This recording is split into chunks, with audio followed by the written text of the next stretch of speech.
और अब एक नजर डालते हैं हरियाणा की अहम खबरों पर। ग्राम उदय से भारत उदय अभियान को लेकर केंद्रीय ग्रामीण विकास मंत्री चौधरी वीरेंद्र सिंह समेत केंद्रीय मंत्री मीडिया से मुखातिब होंगे। चंडीगढ़ में हरियाणा सचिवालय से वीडियो कॉन्फ्रेंसिंग के जरिए पत्रकारों से रूबरू होंगे।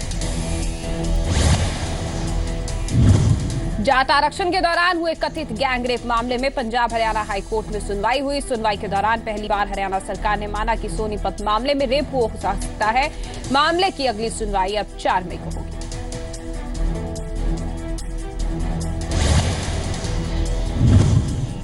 हरियाणा में जाट आरक्षण की खिलाफत कर रहे बीजेपी सांसद राजकुमार सैनी ने जाट आरक्षण बिल पर राज्यपाल की मुहर लगते ही उसे हाईकोर्ट और सुप्रीम कोर्ट में चुनौती देने का मन बना लिया। इसी बीच उन्होंने ये भी कहा कि जाट आरक्षण मुख्यमंत्री की कुर्सी हथियाने के लिए करवाया गया था, लेकिन बीजेपी व्यक्ति विशेष पार्टी नहीं है बल्कि सबका साथ सबका विकास वाली पार्टी है। सांसद राजकुमार सैनी ने आंदोलन पर सवाल उठाते हुए इसकी फंडिंग विदेशों से होने की आशंका जताई। सांसद राजकुमार सैनी ने जाट आरक्षण के दौरान हुई हिंसा और लूटपाट को लेकर कहा है कि आंदोलन के दौरान कांग्रेस और इनेलो के नेताओं के साथ साथ एक खास समुदाय के लोगों का भी काला धन आया है। उन्होंने कहा कि इसकी जांच होनी चाहिए। इसके अलावा जाट समुदाय की तरफ जेल भरो आंदोलन के बारे में भी उन्होंने प्रतिक्रिया दी है कि प्रदेश में कई जेल हैं, जरूरत पड़ी तो तिहाड़ और दूसरी जेलों में भी भेजा जा सकता है। सरकार इनके दबाव में ना आए, जो करेगा वो भरेगा। सांसद राजकुमार सैनी ने कहा कि जाट नेता दबाव डालकर आरोपियों को बचाना चाहते हैं। उन्होंने अपनी ही पार्टी के नेताओं के बारे में कहा है कि रोहतक में कुछ नेता बीजेपी नेता के घर तो गए, लेकिन वो सभी दूसरे लोगों के घर भी जाते तो काफी ठीक रहता। करनाल में हरियाणा के पूर्व मुख्यमंत्री भूपेंद्र सिंह हुड्डा ने कहा कि देश को आजाद करवाने के लिए कांग्रेस का अहम योगदान था। देश के महान स्वतंत्रता सेनानियों को सम्मान देने के लिए वो जय हिंद और भारत माता की जय के नारे बुलंद करने से गुरेज नहीं करेंगे। उन्होंने कहा कि ऐसे नारों को गौरव के लिए बुलंद करने की बजाय बीजेपी राजनीतिक फायदे के तौर पर इस्तेमाल कर रही है और जनता उनके बनावटी राष्ट्रवाद को समझती है। साथ ही पूर्व मुख्यमंत्री ने कहा कि एसवाईएल के मुद्दे पर पंजाब सरकार का रुख निंदनीय है। भारत एक संघीय राष्ट्र है और पंजाब सरकार की हरकत से देश के संविधान और संघीय ढांचे को नुकसान हो रहा है। उन्होंने कहा कि केंद्र सरकार पंजाब सरकार को बर्खास्त कर जनता के हित में इस समस्या का निवारण करे। साथ ही कहा कि आज पंजाब पानी रोक रहा है तो कल कोई राज्य सड़क रोक लेगा और इससे देश में अस्थिरता का माहौल पैदा होगा। हरियाणा के पूर्व मुख्यमंत्री भूपेंद्र सिंह हुड्डा ने कहा कि प्रदेश में दोबारा से अराजकता का माहौल पैदा हो गया है और जनता खुद को ठगा सा महसूस कर रही है। उन्होंने कहा कि युवाओं को रोजगार देने में मौजूदा सरकार पूरी तरह से नाकाम रही है और बाहरी निवेश के लिए भी प्रदेश में माकूल माहौल नहीं है। उन्होंने कहा कि प्रदेश में कांग्रेस की सरकार के दौरान गुंडों और बदमाशों को खुड्डे लाइन लगा दिया गया था, लेकिन बीजेपी की सरकार आने के बाद दोबारा से बदमाशों के गैंग हरियाणा का रुख करने लगे हैं। आरक्षण के बिल पर सवालिया निशान लगाते हुए पूर्व मुख्यमंत्री ने कहा कि ये बिल उनकी सरकार की तरफ से पारित बिल की कॉपी मात्र है। अगर सरकार उनकी तरफ से पारित बिल की कोर्ट में पैरवी करती है तो प्रदेश का माहौल खराब नहीं होता। उन्होंने कहा कि बीजेपी सरकार ने चुनावों के दौरान 1500 वादे किए थे और जनता उनका हिसाब न मांग ले, इससे प्रदेश के माहौल को खराब करने की साजिश रची गई। पूर्व मुख्यमंत्री ने कहा कि उन्हें आशंका है कि सरकार उपद्रव पीड़ितों को मुआवजा भी नहीं देगी और उन्हें बहकाने के लिए वादे पर वादे करेगी। करनाल के जयसिंहपुरा गांव पहुंचने पर कांग्रेस के पूर्व जिलाध्यक्ष सुरेंद्र नरवाल और सुनील सिंधर ने उन्हें पगड़ी और फूल मालाएं पहनाकर सम्मानित किया। इससे पहले पूर्व मुख्यमंत्री भूपेंद्र सिंह हुड्डा असंध में एसजीपीसी सदस्य भूपेंद्र सिंह के पिता की अंतिम अरदास में शामिल हुए।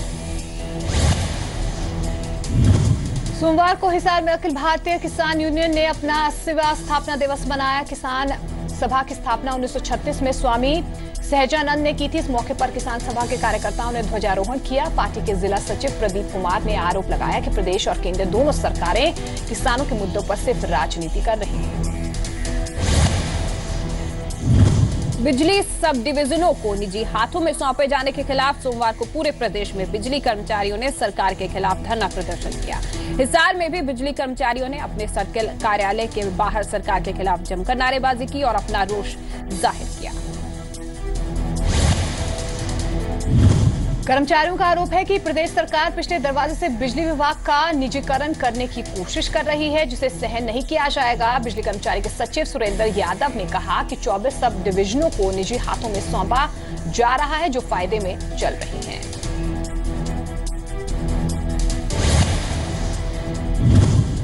हरियाणा के 10 जिलों में 10,000 करोड़ के वैट घोटाला मामले में हाईकोर्ट में सुनवाई हुई। इस दौरान हाईकोर्ट ने केंद्र सरकार, सीबीआई, ईडी और विजिलेंस ब्यूरो को नोटिस भेजकर जवाब मांगा है। दरअसल हरियाणा के 10 जिलों में वैट घोटाला सामने आया था, जो कि 10,000 करोड़ का था।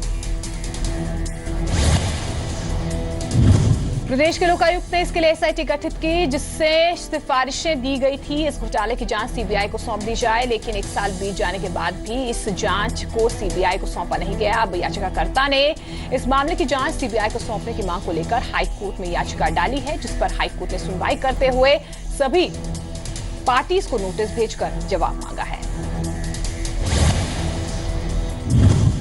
आरोप है कि जिन कंपनियों के ऊपर घोटाला करने के आरोप लगे हैं, उनका नाम पनामा पेपर लीक में भी शामिल है। हाईकोर्ट ने विजिलेंस ब्यूरो को निर्देश जारी किए हैं कि इस मामले से जुड़े हुए दस्तावेजों का कोई रिकॉर्ड खत्म ना किया जाए और ना ही इनसे कोई छेड़छाड़ की जाए। मामले की अगली सुनवाई अब 11 मई को होगी।